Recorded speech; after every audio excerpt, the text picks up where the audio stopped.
I've always been a bit of a thrill seeker, drawn to the unknown and the forbidden. So, when my friend, Alex, mentioned the deep web, I was immediately intrigued. He described it as a vast, hidden network of websites, accessible only through special browsers and encryption techniques. It was a place where the rules of the internet didn't apply, a digital Wild West where anything was possible. Intrigued, I began to research the deep web. I learned about the darknet markets, where illegal goods like drugs and weapons were sold. I read about the Silk Road, a notorious marketplace that had been shut down by law enforcement. But what really captivated me was the idea of hidden communities, secret forums where people shared their darkest thoughts and deepest secrets. One day, while browsing the dark web, I stumbled upon a forum called The Collective. It was a place where people discussed conspiracy theories, paranormal activity, and other fringe topics. I was skeptical at first, but as I read through the posts, I found myself becoming increasingly fascinated. There was one particular thread that caught my attention. It was a long, rambling post about a secret government conspiracy known as Project Oblivion. According to the poster, the government was involved in a vast cover-up to hide the existence of extraterrestrial life on Earth. They claimed that the government had been in contact with aliens for decades and were actively working to suppress information about their existence. At first, I dismissed the post as the ramblings of a paranoid conspiracy theorist. But as I read further, I began to find myself drawn in. The poster presented evidence to support their claims, citing government documents, historical events, and even personal experiences. The more I researched, the more convinced I became that there was something to this conspiracy theory. I began to see connections between seemingly unrelated events, patterns that suggested a hidden agenda. As my obsession grew, I began to experience strange things. I would hear unexplained noises in my apartment, see shadows out of the corner of my eye, and have vivid nightmares about aliens and government agents. I tried to tell myself that it was all in my head, that I was just letting my imagination run wild. But I couldn't shake the feeling that something sinister was going on. One night, I had a particularly disturbing dream. I was standing on a deserted highway, watching as a fleet of UFOs descended from the sky. The aliens emerged from the crafts, their eyes glowing with an otherworldly light. They looked at me, and I knew they could see into my mind. I woke up with a start, drenched in sweat. I was terrified, but I couldn't stop myself from delving deeper into the mystery of Project Oblivion. I started to visit abandoned government facilities, searching for clues. I contacted researchers and journalists who had investigated similar claims. I even tried to reach out to people who claimed to have had personal experiences with aliens. But the more I learned, the more the conspiracy theory seemed to unravel. The evidence was circumstantial, the witnesses unreliable. The more I looked into it, the more I realized that I might be chasing a ghost. I began to doubt myself, to question my own sanity. Was I losing my mind? Or was there really something out there that I couldn't understand? One night, I decided to confront my fears head on. I went to the abandoned government facility that I had heard the most about. It was a sprawling complex, surrounded by a barbed wire fence and overgrown with weeds. I managed to slip through the fence and make my way inside. The building was dark and decrepit, filled with the musty smell of decay. As I explored the labyrinth of corridors, I felt a sense of dread creeping over me. I came to a large, underground chamber. It was dimly lit, and I could make out rows of metal shelves lining the walls. On the shelves, I saw strange-looking machines, covered in dust and cobwebs. I approached one of the machines and touched it. It was cold and metallic, and it seemed to hum softly. A shiver ran down my spine as I realized what it was. It was a device for communicating with aliens. A sense of relief washed over me. I wasn't crazy. The conspiracy theory was real. The government was hiding something from us. But as I stood there, staring at the machine, I realized that I didn't want to know the truth. The knowledge I had gained had come at a terrible cost. It had consumed my life, filled me with fear and uncertainty. I turned and walked away from the machine, leaving the abandoned facility behind. As I drove home, I thought about everything that had happened. I had risked my sanity, my reputation, and even my life to uncover a secret that might have been better left hidden. I decided that from then on, I would focus on the things that mattered most to me. I would spend time with my loved ones, pursue my passions, and live my life to the fullest.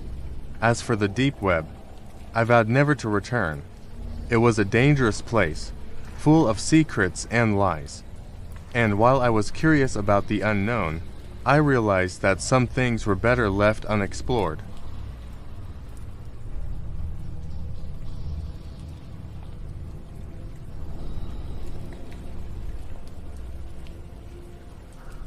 It started innocently enough, a few likes, a couple of comments.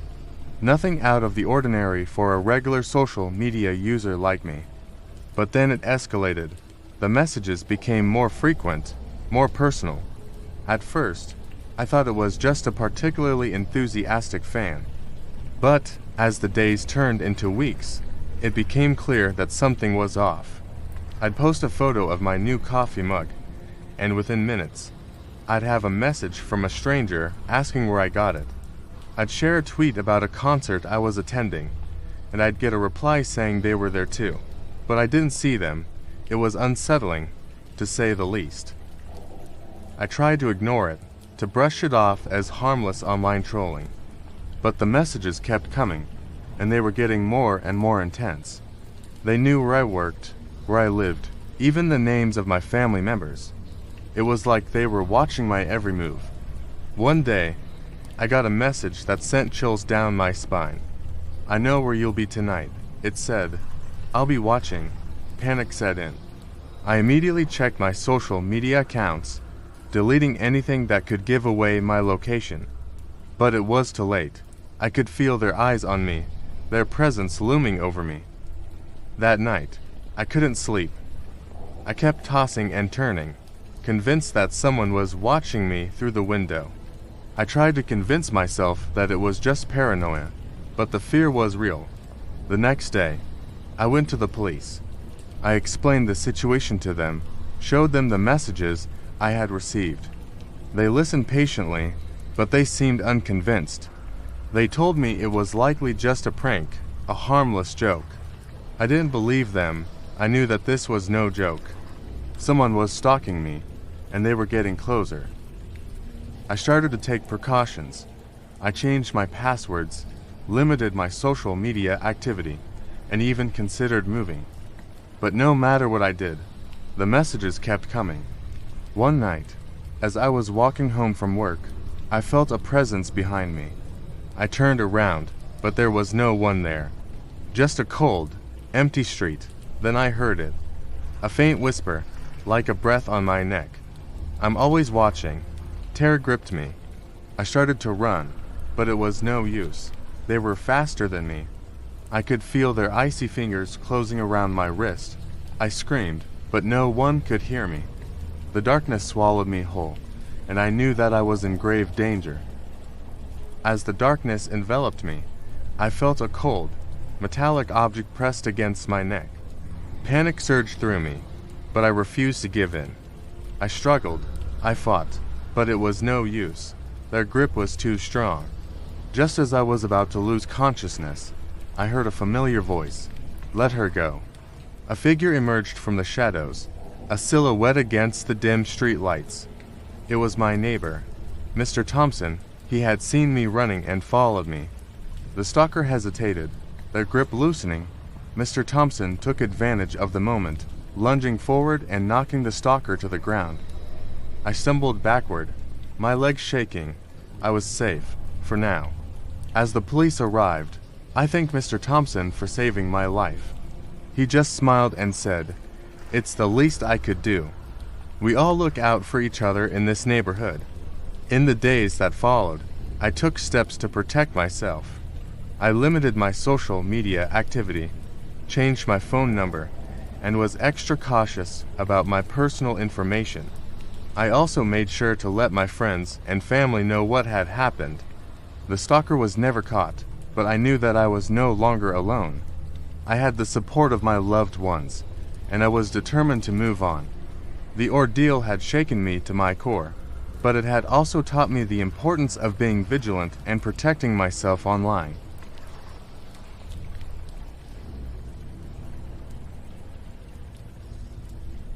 It was a crisp autumn morning when I set out on my hike through the familiar trails of Willow Creek Forest. The leaves were a vibrant tapestry of reds, oranges, and yellows, crunching beneath my feet as I wandered deeper into the woods. I'd been coming here for years, and I knew every inch of the forest like the back of my hand. Hours passed as I explored the winding paths, enjoying the tranquility of the wilderness. The sun began to descend, casting long shadows across the forest floor. I decided it was time to head back, but as I turned around, I realized I was lost. The familiar landmarks were gone, replaced by strange, unfamiliar trails. Panic started to set in. I tried retracing my steps, but the forest seemed to have shifted overnight. The trees twisted and turned in unnatural ways, and the familiar paths had vanished.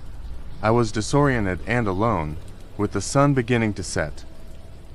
As darkness fell, I found a small clearing and decided to make camp for the night. I huddled around a small fire, trying to ward off the growing sense of unease. Something felt off about this forest. It was as if it had been altered, changed in a way I couldn't understand. The next morning, I continued my search for a way out. I followed every trail I could find, but none of them led me anywhere familiar. The forest seemed to be growing larger, swallowing me whole. Days turned into weeks. I survived on berries and rainwater, my body growing weaker with each passing day. I began to hallucinate, seeing strange creatures lurking in the shadows. I heard whispers in the wind, voices calling out to me from the depths of the forest. One day, while wandering through a particularly dense patch of trees, I stumbled upon something that made my blood run cold. It was a backpack, identical to the one I had been carrying. Attached to it was a small note, written in a strange, unfamiliar script.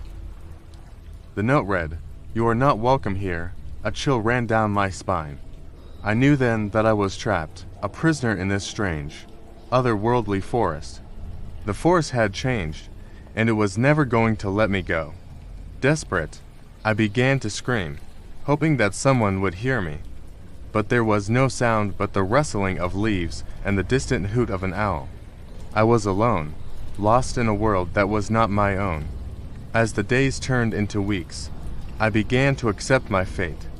I had become one with the forest, a part of its strange and mysterious existence.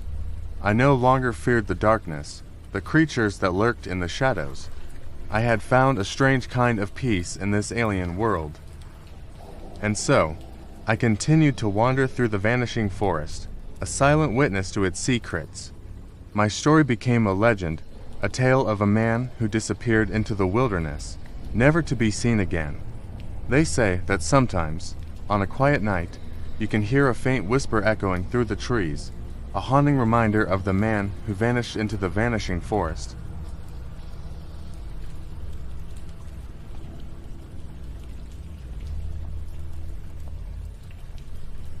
It started with a dream, a vivid, haunting dream that played out like a scene from a movie. I was standing on a bridge, overlooking a busy highway. A car, speeding down the road, swerved and careened off the side. The car tumbled down the embankment, landing in a crumpled heap. I could see the figures of the people inside, trapped and helpless. I woke up drenched in sweat, my heart pounding in my chest. It was just a dream, I told myself, but the image of the car crash was burned into my mind. I couldn't shake the feeling that something terrible was going to happen. The next day, I went about my usual routine. I went to work, had lunch with a friend, and returned home in the evening. As I was settling down to watch TV, my phone buzzed. It was a news alert. A car accident had occurred on the highway near my home. 2 people had been killed. My heart sank. I knew it. I had seen it all happen in my dream. I felt a strange connection to the victims, as if I had been there with them. The following days were a blur. I couldn't stop thinking about the dream, about the people who had died. I felt a deep sense of guilt, as if I could have prevented the tragedy if I had only warned someone.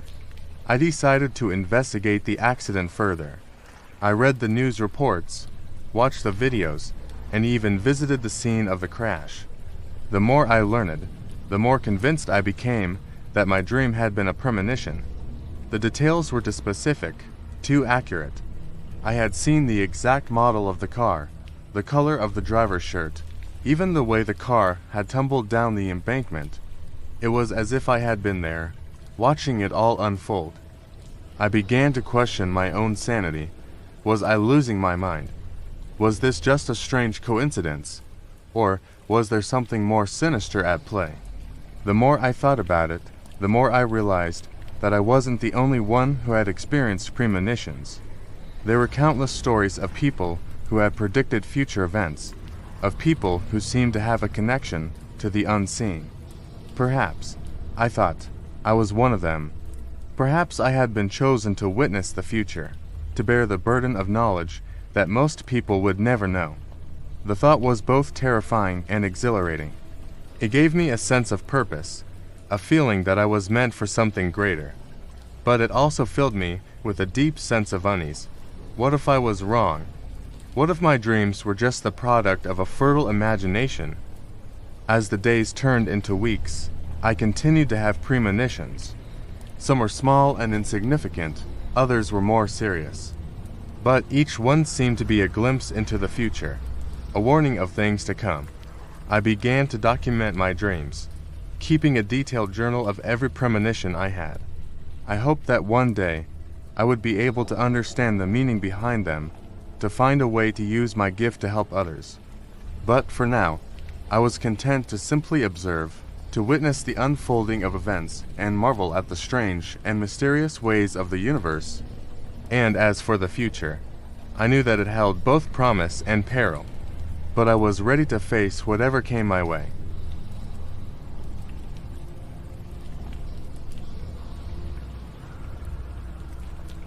I've lived in the same house for over 12 years before I moved out. It was a quaint, vintage house nestled atop a hill, with a charm that belied its age. We had a lovely maid named Mrs. Jenkins who cleaned our house once a month. She was a kind and gentle soul, and we were quite fond of her. One day, Mrs. Jenkins came to us with a peculiar request. She was quitting. We were shocked. Mrs. Jenkins had been with us for years, and we couldn't imagine the house without her. We begged her to reconsider, but she was adamant. "I just can't do it anymore," she said, her voice filled with a strange sadness. No matter how much we pleaded, she refused to tell us why. We were left to wonder what could have possibly driven her to quit a job she had clearly loved. Finally, after much persuasion, Mrs. Jenkins revealed the truth. While cleaning the house one day, she had seen a girl in a white dress with long black hair that covered her face. The girl had been standing in the hallway, watching her. Mrs. Jenkins said she had felt a chill run down her spine and had immediately left the house. We were all taken aback by her story. None of us had ever seen anything unusual in the house, and we didn't believe in ghosts. But Mrs. Jenkins was adamant that she had seen something. That night, as I lay in bed, I couldn't shake the feeling of unease. The house seemed to have a strange, oppressive atmosphere. I hugged my pillow tightly, trying to ward off the cold that seemed to seep into the room. The next morning, I woke up to find a long, black strand of hair on my pillow. I was confused and a little creeped out. I assumed my siblings were playing a prank on me, so I ran downstairs to confront them. To my surprise, they denied any involvement. They said they had been at a sleepover the night before and had just gotten home. I knew my parents wouldn't do something like this, so I was starting to get really freaked out. From that day forward, strange things began to happen. My siblings refused to sleep in the house alone, claiming that they had seen a girl in a white dress staring at them from the hallway. I would wake up with strands of hair on my bed, no matter where I slept. The house seemed to be haunted. Eventually, we decided to move out. We couldn't bear to live in a place that was filled with such negative energy. As we packed up our belongings, I couldn't help but feel a sense of relief. I was finally leaving that haunted house behind. Years later, I learned the truth. It turned out that a serial killer had lived in our house decades ago. He had buried his victims under the floorboards, right beneath our bedroom, and he had a preference for young girls. The thought of it sent chills down my spine. I realized now that the girl Mrs. Jenkins had seen was probably one of his victims. The house was haunted by the ghosts of the innocent children who had died there. I'm glad we moved out when we did. I don't know what would have happened if we had stayed, but I'll never forget the strange and terrifying experiences we had in that haunted house.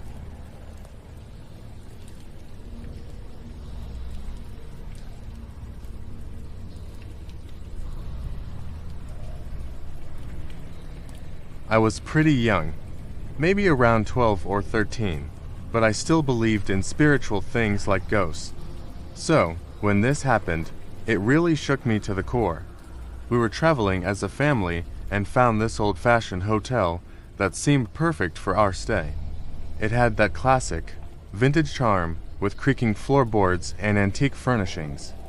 While we all had our suspicions about the place, we didn't think much of it at the time. The first few days were uneventful, but then I started hearing a faint humming sound coming from the bathroom. It was a child's voice, a little girl's voice. At first, I thought it was just my imagination, but the more I listened, the more convinced I became that it was real. I tried to avoid going to the bathroom as much as possible, but it was difficult. Eventually, I couldn't ignore it any longer. I had to confront whatever was causing the strange sounds. One evening, while I was sitting in the living room, I overheard my sister talking to my mom. She said she had been feeling like they weren't alone in the room.